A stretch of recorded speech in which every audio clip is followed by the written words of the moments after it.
Good afternoon friends, मैं हूं आपका दोस्त कोच प्रतोष चैटर्जी और आप देख रहे हैं सीबीएसई क्रैक। आज हम लोग क्लास 12 हिस्ट्री के बुक 1 के chapter 3 kingship, caste and class को स्टार्ट करने वाले हैं। इस चैप्टर का जो टाइम पीरियड है it's nearly like approximately from 600 BCE to 600 CE. So what are we waiting for? Let's begin.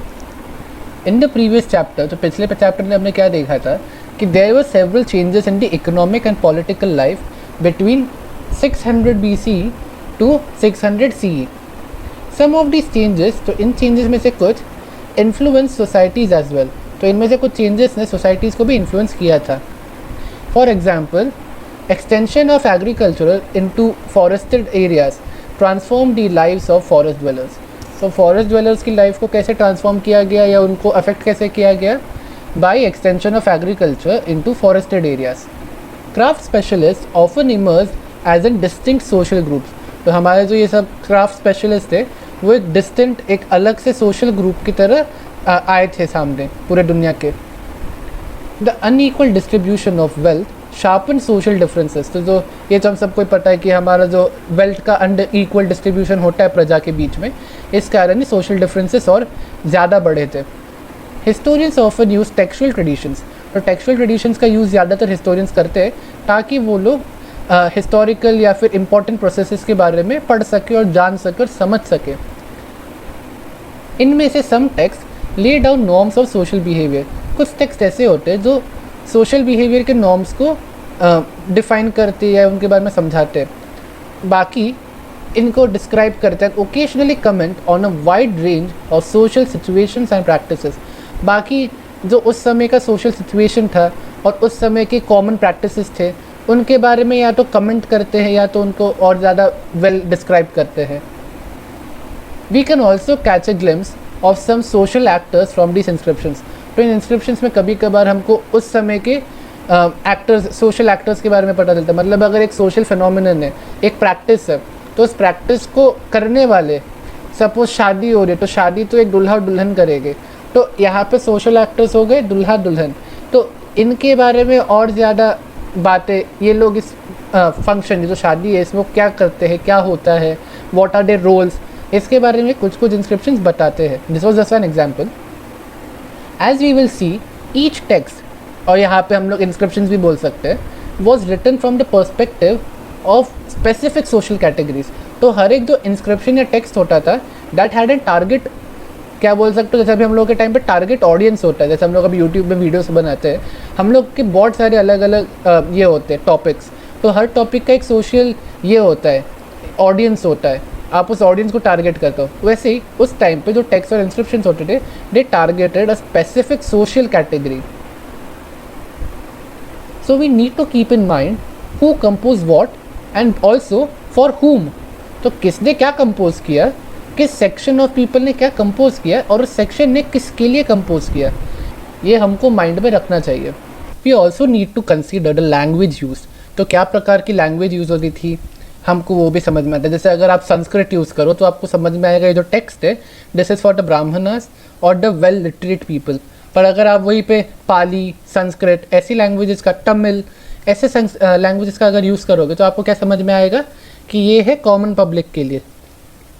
तो आपने एक तो लैंग्वेज कंसीडर कर ली, उसके बाद वो किस वे में सर्कुलेट होती थी, वो टेक्स्ट किस वे में सर्कुलेट होता था वो भी हमको ध्यान देना चाहिए. Used carefully, texts allow us to piece together attitudes and practices that shape the social histories.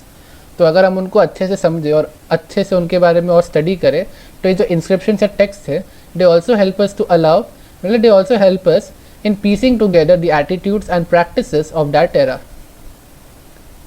In focusing on the Mahabharata, Mahabharata is a colossal epic running in present form. तो अगर प्रेजेंट फॉर्म में देखोगे तो उसके 1 लाख वर्सेस से भी ज़्यादा है, with depictions of wide range of social categories and situations. We draw on one of the richest text on the subcontinent. तो इसके मतलब एक तरह से ये हमारे सब कॉन्टिनेंट का सबसे ज़्यादा रिचेस्ट टेक्स्ट है. बहुत ज़्यादा जिसमें बहुत ज़्यादा लिटरेचर है, बहुत ज़्यादा फाइन है, बहुत मतलब रिच कल्चर को ये रिप्रेजेंट करता है हमारे देश के. इसके 1 लाख से ज़्यादा वर्सेस हो गए. इसमें आप देख सकते हो हर चैप्टर में हर जगह पे कहीं ना कहीं wide range of social categories और तब के टाइम के सोशल नॉर्म्स और प्रैक्टिसेस के बारे में समझाया गया है और वहाँ पे उनको एक पॉइंट ऑफ व्यू दिखाया गया है.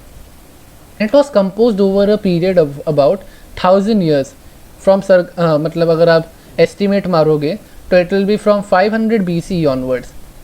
And some of the stories it contains may have been in circulation even earlier. तो इसमें से कुछ ऐसे भी स्टोरीज थे जो इस बुक के बनने से भी पहले सर्कुलेशन में थे. The central story is basically about 2 sets of warring cousins. तो आप सबको पता है वो कौरवस एंड पांडवास के बीच के युद्ध के बारे में महाभारत में कहा गया. तो ये उसकी सेंट्रल स्टोरी है, ये उसकी सेंट्रल स्टोरी है.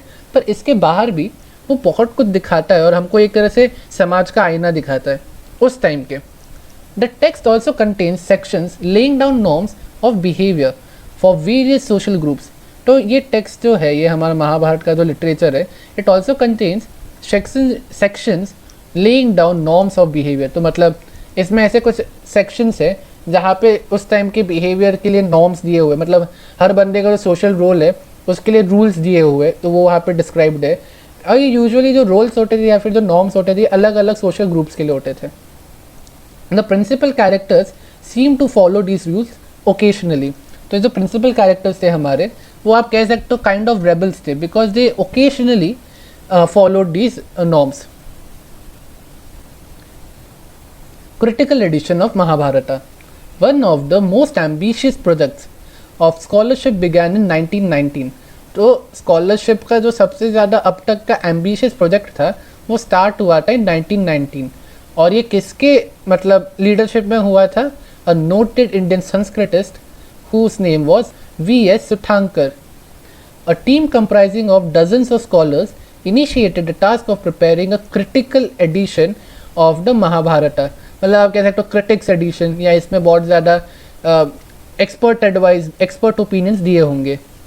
ये जो कॉपी था या ये जो एडिशन था इसमें एग्जैक्टली क्या रहता था, what did it involve? Initially it meant collecting Sanskrit manuscripts of the text. तो ये जो टेक्स्ट है हमारा महाभारत, इसके जो संस्कृत मैन्यूस्क्रिप्ट्स थे इनिशियली इनको कलेक्ट किया गया. Written in a variety of scripts from different parts of the country. क्योंकि ये जो संस्कृत मैन्यूस्क्रिप्ट्स थे ये अलग अलग स्क्रिप्ट्स में लिखे गए थे और ये पूरे अक्रॉस द कंट्री थे. मतलब हर जगह पे आप जाओगे, हर स्टेट में इसके अलग अलग मैन्यूस्क्रिप्ट्स थे. तो इन सबको पहले कलेक्ट किया गया. Team worked out a method of comparing versus from each manuscript. तो ये जो टीम थी, जो आप कह सकते हो डजन्स ऑफ स्कॉलर्स का जो एक टीम था, they found out a method of comparing versus from each manuscript. Ultimately, they selected the verses that appeared common to most versions. तो जो verses ज़्यादातर आपके versions में, जो 1,00,000 versions मानने जाते हैं, इन सब में जो ज़्यादातर कॉमन पाए गए इन्हीं को यूज़ किया गया, इन्हीं के ऊपर ज़्यादा स्टडी हुई. And publish this in several volumes. तो ये जो क्रिटिकल एडिशन था ये भी सिर्फ एक वॉल्यूम में पब्लिश नहीं हुआ था, इसके भी कई सारे वॉल्यूम्स बने थे. Running into over 13,000 pages. The project took 47 years to complete. तो इस प्रोजेक्ट को कंप्लीट होने में 47 years लगे थे and it ran over 13,000 pages.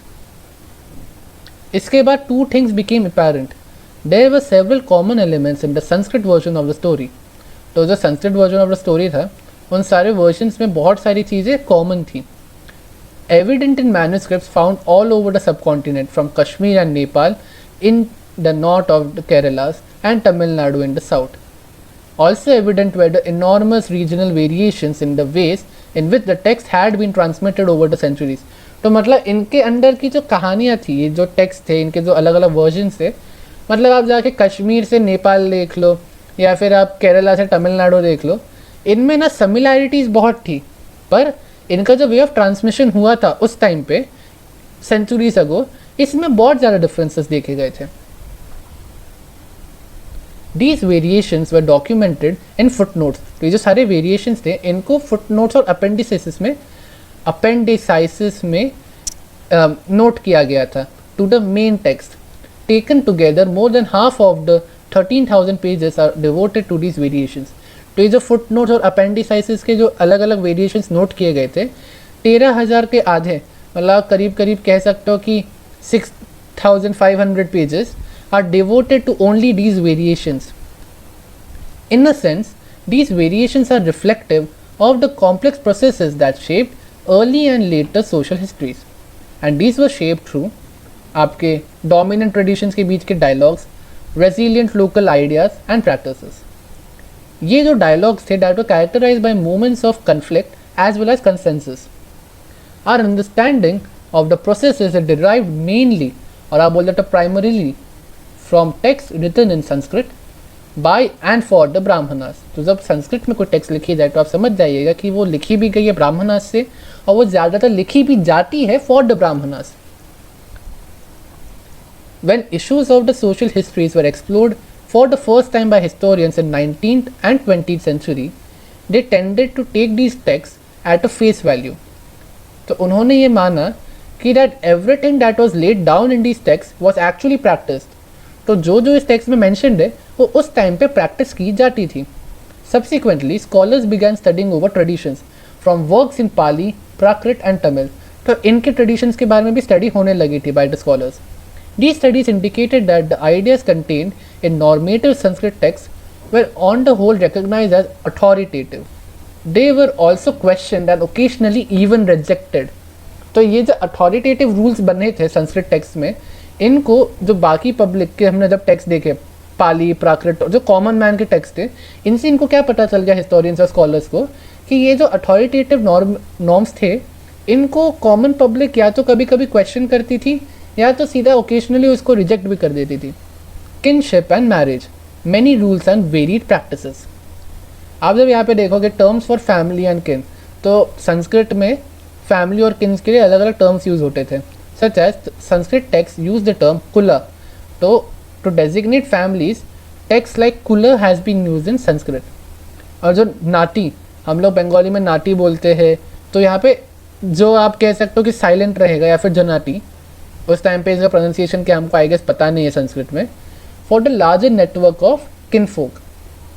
Term vamsha जो आप अभी कहते हो हिंदी में वंश, तो उस टाइम पे संस्कृत में इसको बोलते हैं vansha. Term vansha is used for lineage. Topic 2.1 finding out about families. We often take family for granted. तो हम लोग यूजुअली ऐसा कहते हैं कि फैमिली को हम फॉर ग्रांटेड लेते हैं. However, you have noticed that not all families are identical. तो दुनिया की सारी families identical नहीं होती. They vary in terms of number of members, the relationship with one another, as well as the kinds of activities they share. Often, जो people होते belonging to the same family, they usually share food and other resources among each other, and also sometimes live, work, and perform rituals together. Families are usually part of larger networks of people. या फिर आप इनको relatives भी कह सकते हो, जो ये आप नेटवर्क ऑफ पीपल की बात करो. और अगर आप टेक्सचुअल वे में जाओ या टेक्निकल टर्म्स में जाओ तो आप इसको कहोगे किनफोक. While familial ties are often regarded as natural and based on blood, they are defined in many different ways. For instance, some societies regard cousins as being blood relations. तो कुछ societies ऐसे होते हैं जो ब्रदर्स, मतलब आप कह सकते हो कजिन्स को ब्लड रिलेशंस मानती है, पर कुछ ऐसे भी होती है जो कजिन्स को अपना ब्लड रिलेशन नहीं मानते. For early societies historians can retrieve information about elite family Fairlie easily. तो आपको तो ये अभी तक हमने इतने सारे जो चैप्टर्स पढ़े हिस्ट्री में, आपको ये समझ में आया होगा कि हिस्टोरियंस को रॉयल फैमिलीज़ के बारे में चीज़ें या फिर खबरें या बातें या इन्फॉर्मेशन बहुत ईजीली मिल जाती है. वेर एज जब आप ऑर्डिनरी पीपल्स के प्रोसेसेस, लाइफ प्रोसेसेस या वो कैसे जीते थे उस बारे में अगर आप रिकन्स्ट्रक्ट करने की कोशिश करो, उसमें बहुत मेहनत लग जाए और कुछ चीज़ें इतनी ज़्यादा से नहीं मिलती. Historians also investigate and analyse attitudes towards family and kinship. These are important because they provide an insight into people's thinking. तो ये इतना इंपॉर्टेंट इसलिए होता है बिकॉज ये जो चीज़ें होती है they provide an insight into people's thinking.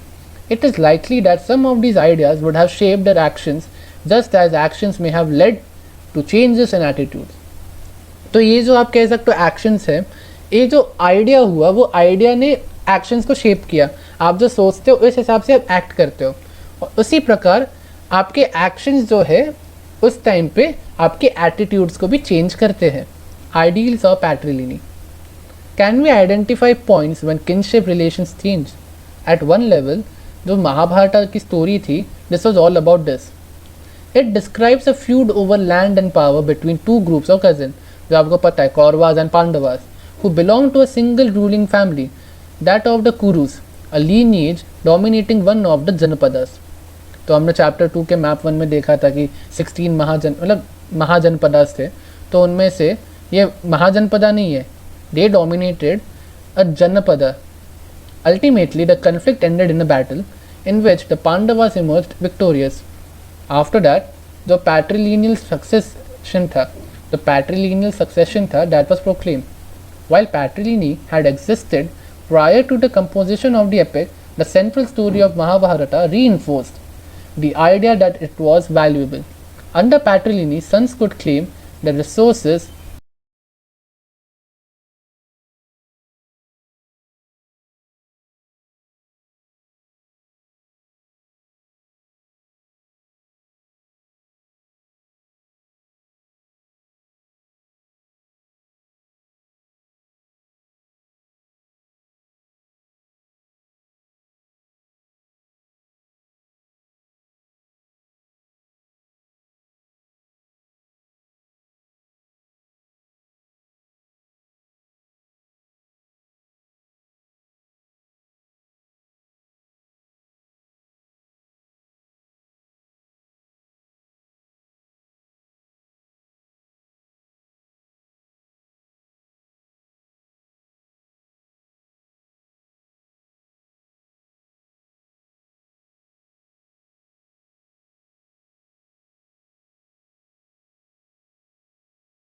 of their fathers when the later died. तो मतलब अगर आप बोल रहे तो पैट्रिलिनी में क्या होता था, बेसिकली जो सन्स होते थे वो अपने फादर के रिसोर्सेज अक्वायर करते थे जब वो एक्सपायर करते थे, और अगर आप राजा वाली मतलब रॉयल फैमिली की बात करें तो लड़का मतलब बेटा उनकी राजगद्दी को भी एनहांस मतलब इनहेरिटेंस में लेता था. Most ruling dynasties from 6th century to onward, मतलब from 6th century onwards, claim to follow this rule और claim to follow this norm, और आप कह सकते हो system. Although there were variations in practice, sometimes there were no sons. In some other situations, brothers succeeded one another. Sometimes other kinsmen claimed the throne, and in very exceptional circumstances, women such as Prabhavati Gupta exercised power. हम यहाँ पे पैट्रिलिनी और मैट्रिलिनी के बारे में थोड़ा पढ़ लेते हैं. पैट्रिलिनी means tracing descent from father to son, grandson, and so on. मैट्रिलिनी में क्या होता है?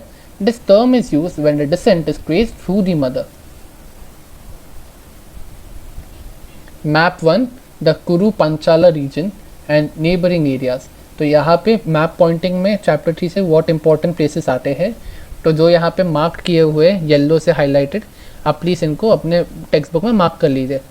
पहला होगा हस्तिनापुर, फिर होगा इंद्रप्रस्थ, फिर होंगे मथुरा, कौशाम्बी, अयोध्या, पाटलिपुत्र, मतलब आप उसको पाटलिपुत्र भी कह सकते हो, बोध गया.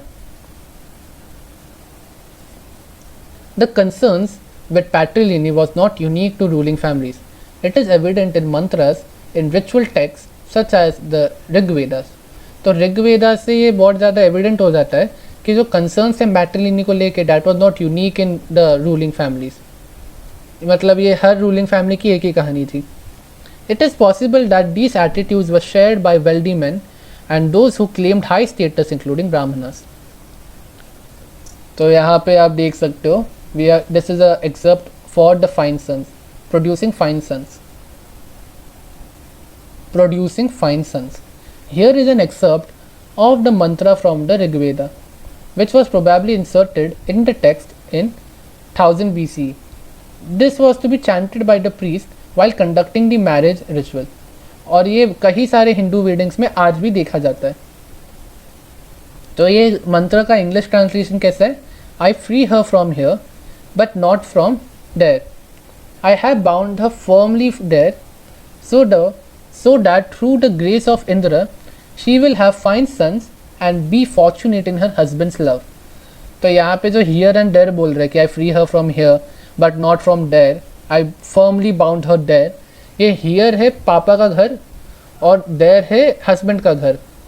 और इंद्र बेसिकली है कि आपके he was the time, उस टाइम पे वो प्रिंसिपल डेटी थे, a god of valor, warfare, rain, तो वही कह रहे हैं कि मतलब इंद्र का आशीर्वाद बना रहे, और मतलब इस मंत्र को जाप करने से दे बिलीव्ड कि फाइन सन्स, या फिर आप कह सकते हो बेटा होता था, मतलब उस टाइम पे ये सोच थी। Rules of marriage. While sons were important for the continuity of patrilineage, daughters were viewed rather differently within this framework. तो इस फ्रेमवर्क में आप लोग देखते हो डॉटर्स को थोड़ा अलग वे में देखा जाता था। They had no claims to the resources of the household. At the same time marrying them into families outside the kin was considered desirable. This system called exogamy, literally अगर आप बात करो exogamy का मतलब होता है marrying outside, meant that the lives of young girls and women belonging to the families that claimed high status, तो जो हाई स्टेटस वाली फैमिलीज की लड़कियां होती थी, were often carefully regulated to ensure that they were married at the right time and the right person. This gave rise to the belief that कन्यादान, मतलब कन्यादान जो अभी हम लोग कहते हैं हिंदूज में, और the gift of a daughter in marriage.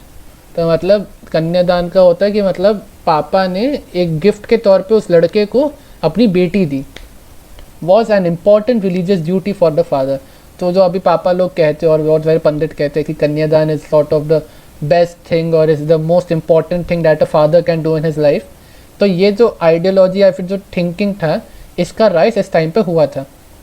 With the emergence of new towns, from chapter 2 में आपने इसके बारे में पढ़ा था, social life became more complex. हम यहाँ पे पहले तो नेक्स्ट पेज में जाने से पहले टाइप्स ऑफ मतलब टाइप्स ऑफ मैरिजेस के बारे में पढ़ लेते हैं। हम पहले अगले पेज में जाने से पहले यहाँ पे टाइप्स ऑफ मैरिजेस पढ़ लेते हैं। Endogamy refers to the marriage within a unit. This could be a kin group, caste, or a group living in the same locality. Exogamy refers to the marriage outside the unit. तो ये unit के बारे में हमने यहाँ पे पढ़ा था, वही है। Polygyny is the practice of a man having several wives. Polyandry is the practice of a woman having several husbands.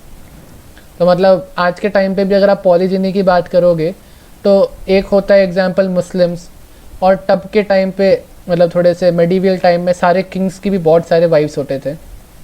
पर आज अब बात करो पॉलीएंड्री की, तो मतलब द्रौपदी के अलावा बहुत कम ही एग्जाम्पल्स ऐसे मिलते हैं जब एक वुमेन के कई सारे हस्बैंड्स थे।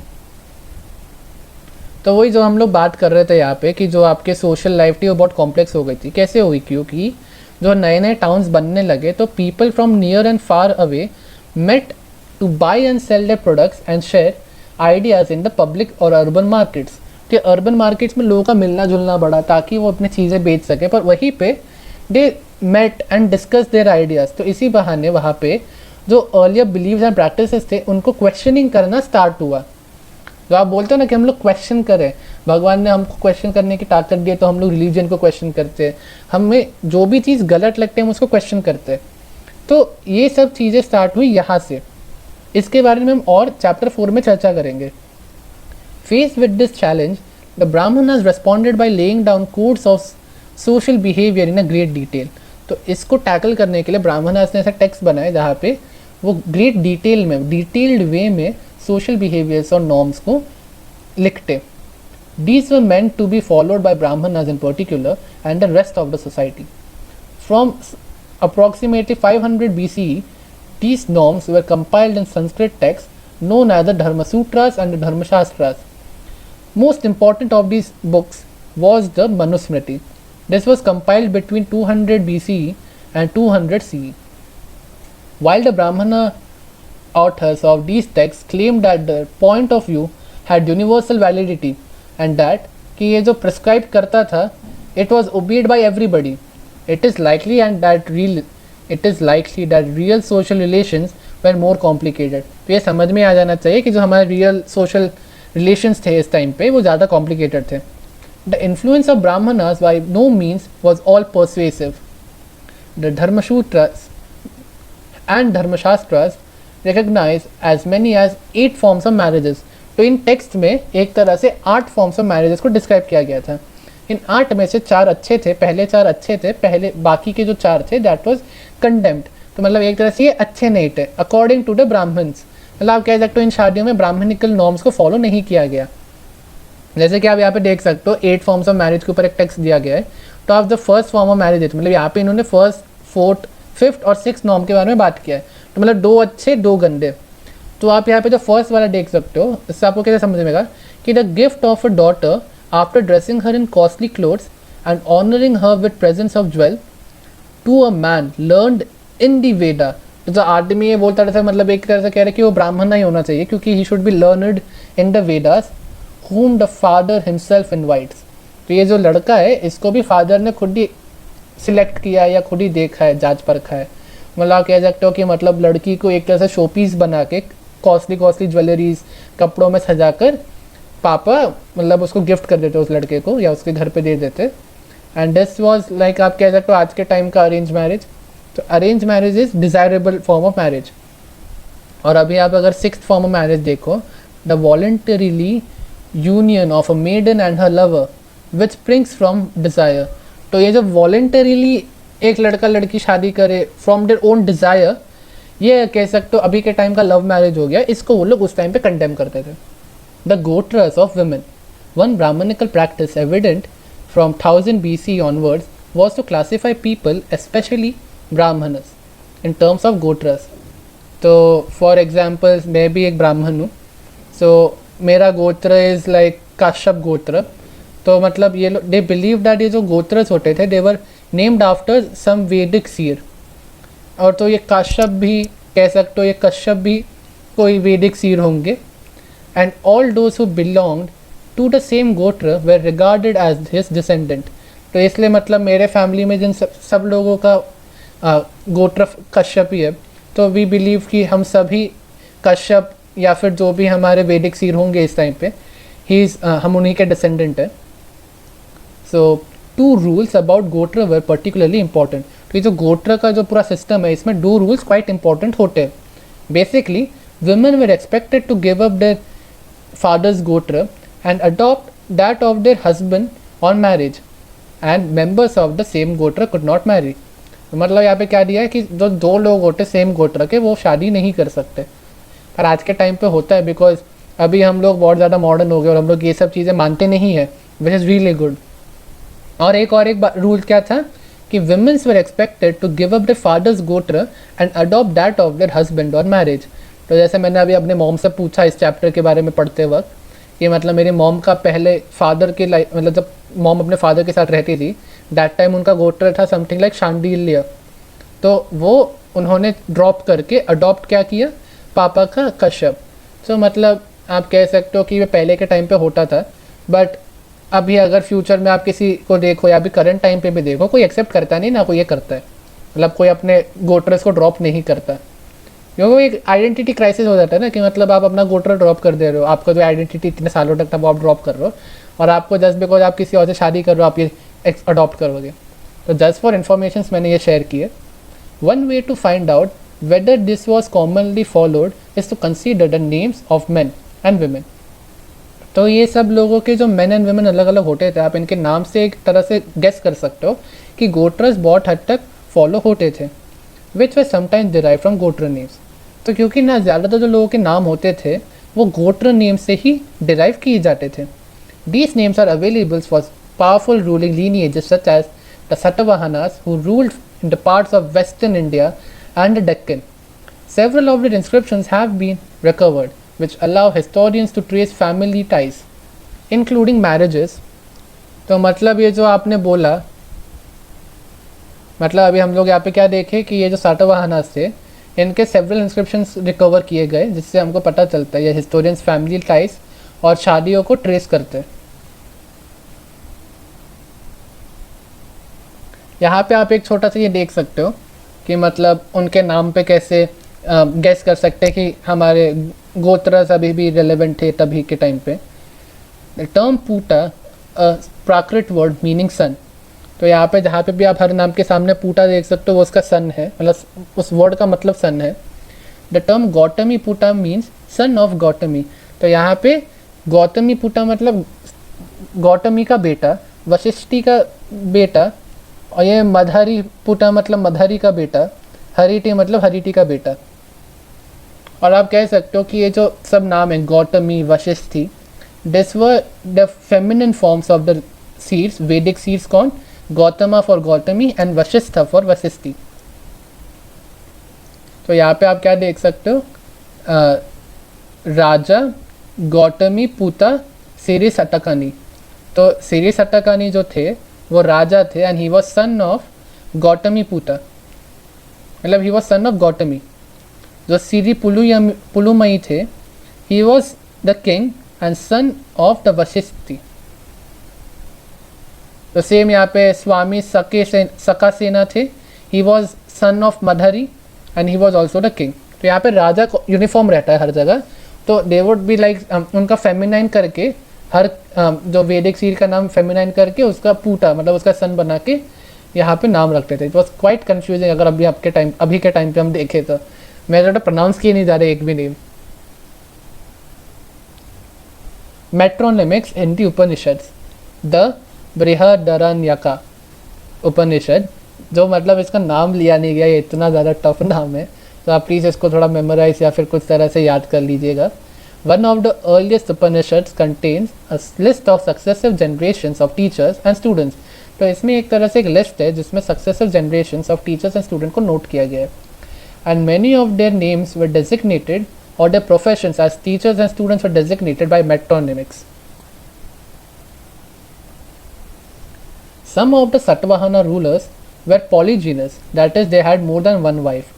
Many of them had names derived from Gotras such as Gautama, Vasishtha, and this was their father's Gotra. Evidently retained these names instead of adopting names derived from their husband's Gotra name, as they were required to do according to the Brahmanical rules. तो अभी आप देख सकते हो कि इस time पे भी कुछ रेबल्स थे जिन्होंने, अगर आप सोचो तो उन्होंने ब्राह्मणिकल रूल्स को फॉलो ना करके ये जो हस्बैंड का गोत्र अडॉप्ट करने की प्रथा थी इसको फॉलो नहीं किया था। What is also apparent is that some of these women belong to the same गोत्र। तो यहाँ पे ये भी रूल तोड़ा गया था। ये तो बहुत देख सकते हो, मतलब दोनों रूल्स को ही कुछ लोग फॉलो नहीं करते थे। क्या पहला तो हो गया कि मतलब हस्बैंड का अडॉप्ट करना होता है गोत्र, वो भी कुछ लोगों ने फॉलो नहीं किया। और यहाँ पे आप ये देख सकते हो कि मतलब सेम गोत्र के लोग शादी नहीं कर सकते, यहाँ पे वो भी हुआ था। As it's obvious, this ran counter to the ideal of exogamy recommended in Brahmanical text. In fact, it exemplified an alternative practice. तो ना कि ये सिर्फ जो exogamy का theory था उसको condemn करता था, it also created a new ideology of endogamy or marriage within the kin group, which was and is still prevalent in several communities in South India. Such marriages amongst the king folk, such as the cousins, ensured a close-knit community. तो आप जो मतलब अपने cousins में शादी करते थे या साउथ में आज भी होता है, ये एक तरह से ना उनकी कम्युनिटी को क्लोजली नेट करता है। वे mothers important, we have seen that Satavahana rulers were identified through matronymics, names derived from the mothers. Although this may suggest that mothers were important, पर जब आप कंक्लूजन में आओ तो इसके लिए आपको कॉशियस होना चाहिए। In the case of Satavahanas we know that succession to the throne was generally patrilineal। तो यहाँ पे पता चलता है कि मॉम्स इतनी इंपॉर्टेंट नहीं थी। तो मतलब कुछ फैक्ट्स ऐसे है कि आपको दिखेगा कि मॉम्स आर क्वाइट इंपॉर्टेंट, पर कुछ फैक्ट्स ऐसे भी है जहाँ पे आपको समझेगा कि मॉम्स आर नॉट इंपॉर्टेंट। तो मतलब इस चीज़ में एक जनरल सा कंक्लूजन ड्रॉ करना इज क्वाइट इंपॉर्टेंट और डिफ़िकल्ट। आप यहाँ पे देख सकते हो इस पिक्चर को, this is a wall from the temple in Ahichchhatra in Uttar Pradesh, and this is as old as like in 5th century BC, 5th century CE। ये एक तरह से हमारा earliest cultural depiction है of the scenes at Mahabharat. Here we come to the end of the part 1 of this video, और हम लोग part 2 में point 3 social differences से start करने वाले हैं। आज अगर आपको मेरा वीडियो अच्छा लगे और आपको अगर मेरा वीडियो अच्छा लगा हो तो please like and subscribe to my channel. और अगर आपको ऐसे वीडियो और भी देखने हैं तो सब्सक्राइब के साइड में जो नोटिफिकेशन बेल है उसको ऑल पे सेट कर दीजिए, जिससे मेरे अपकमिंग वीडियोस का नोटिफिकेशन आपको मिलता रहे। और अपने दोस्तों के साथ भी मेरे चैनल का लिंक शेयर कीजिए और इस वीडियो को शेयर कीजिए, क्योंकि नॉलेज बांटने से बढ़ती है। Thank you and have a great day.